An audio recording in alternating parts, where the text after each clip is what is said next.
In today's FX markets, let's take a look at the Euro futures as they're trading higher today. Euro futures coming off of 2 days of selling pressure to trade higher, up about 0.25% currently at the 1.089 level. Now, yesterday we did see a close of 1.0865, which is the lowest close for the euro in 2 weeks. So we're coming off 2-week closing lows, selling pressure throughout the last week, really influencing the markets. But now today we're seeing some higher price action as the euro is coming off those 2-week lows. And looking at the driving factors, there's a few things influencing the market today.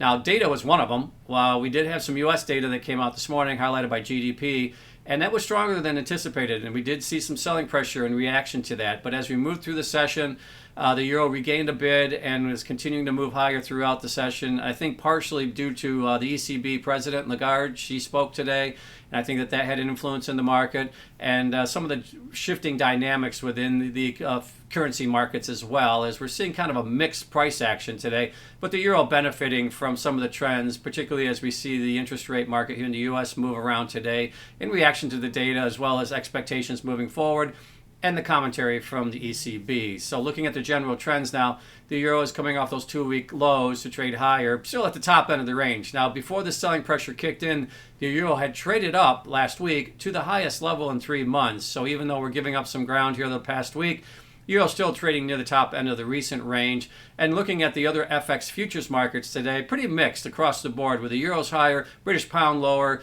Japanese yen kind of sideways today, but that's had a nice run here in the last week. And we're seeing Australian dollar under some pressure as well. So as far as no major trends here today as far as the overall theme, but the euro futures recapturing some upside and trading higher after reaching a 2-week low.